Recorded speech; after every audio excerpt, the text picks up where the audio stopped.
रविंद्र सिंह यादव है। मैं अपना दल से राजनीति करता हूं, अपना दल का नेता हूं और पूर्व प्रदेश सचिव हूं। आज यहाँ आप खनन क्षेत्र में मौके पे आए हैं। जी जी जी। किस विषय को लेके आए हैं और क्या आपकी मांग है? नहीं, देखिए, खनन क्षेत्र में हादसा तो यहाँ बराबर होते आ रहा है, लेकिन एक कल जो घटना हुई है 15/11/2025 को, बहुत ही दुखद घटना है, दयनीय घटना है।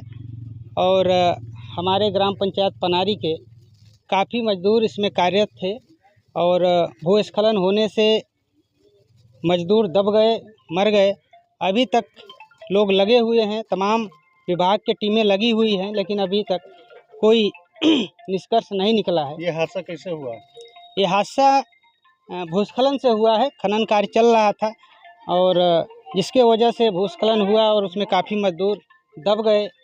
और बताया जाता है कि 18 मजदूरों का लगभग आंकड़ा, लेकिन अभी तक कोई सत्य साबित नहीं हो पाया है कभी कितने दबे हैं।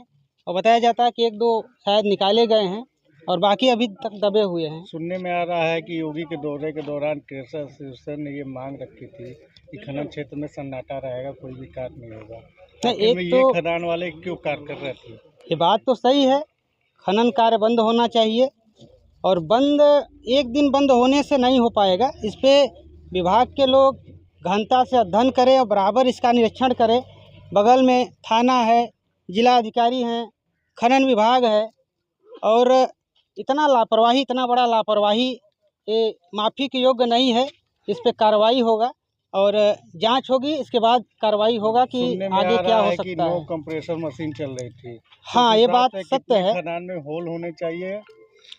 अब होल तो ये मान लीजिए माइंस इंस्पेक्टर या जो माइंस मैनेजर होते हैं वो बताएंगे कि कितना होल होना चाहिए, लेकिन 9 कंप्रेसर चल रहे थे उसमें।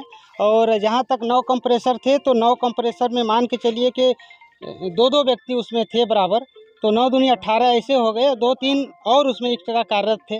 क्या 9 लोग तो में ब्लास्टिंग का कोई निर्धारित सीमा है? कितने होल करके कितनी ब्लास्टिंग की जाएगी? नहीं, 9 कंप्रेसर मशीन का मतलब कि कई ज़्यादा नहीं, ये तो मानक के विपरीत था। ये मानक के विपरीत था। और खदान, आपको मैं बताऊं कि ये जो बिल्ली मारकुंडी क्षेत्र है, खनन करने योग्य नहीं है। यहाँ की सारी खदानें जर्जर हो चुकी हैं।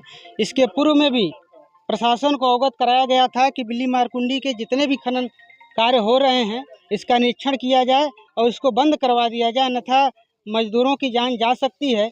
लेकिन प्रशासन सक्रिय नहीं हुआ, जिसके वजह से आज यह घटना देखने को मिल रही है। गठबंधन का सहयोगी दल, जी, आप सरकार से क्या मांग करते हैं? सरकार से मांग करते हैं कि जितने भी मजदूर दबे हुए हैं, मृतक हो चुके हैं, उनके परिवार वालों को 20-20 लाख रुपया मुआवजे के रूप में, और यहाँ पे जितने भी फैक्ट्रियाँ हैं, स्थानीय फैक्ट्रियाँ जैसे अल्ट्राटेक हो गया, SCC हो गया, या thermal power plant, Hindalco, Anpara, Shakti Nagar, बीनाम, तमाम ऐसे कंपनियाँ हैं, वहाँ परिवार के लोगों को रोजगार मुहैया कराए सरकार, ताकि उनके घर वालों का भरण पोषण चल सके। छोटे लाल खरवार ने 50 लाख की मुआवजे की मांग की, आप 20 लाख का कर रहे हैं। नहीं, ठीक है, लेकिन मैं उसमें नौकरी भी उनको मिले ना। वो भी नौकरी की मांग कर रहे हैं। ठीक है, उनका मांग अलग था, जितना तक हम मांग करें वो मेरा विषय है, व्यक्तिगत उनका अलग था, ये मेरा है। क्या आप मानते हैं खनन क्षेत्र में व्यापक पैमाने पर जांच होनी चाहिए? नहीं, बिल्कुल होना चाहिए। यहाँ तो पूरा हमको लगता है अवैध खनन चल रहा है। खनन करने लायक कोई खदान नहीं। यदि गहनता से इसका जाँच करें तो बिल्कुल ये खनन करने, बेंच से कोई खदानें नहीं कट रही हैं, पूरे बेंच की हैं। हुआ वो कितने फीट की गहराई का है? गहराई तो काफ़ी है, इसका गहराई का अंदाज़ा अब ऐसे अनुमानित आदमी क्या बताए।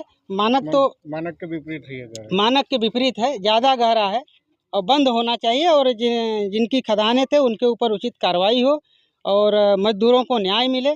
हमारा यही सरकार से मांग है और देखते हैं आगे क्या होता है। यदि नहीं होगा तो हम लोग इसके लिए भी जिम्मेदार हैं, लड़ेंगे, संघर्ष करेंगे और मजदूरों को न्याय दिलवाएंगे हम लोग।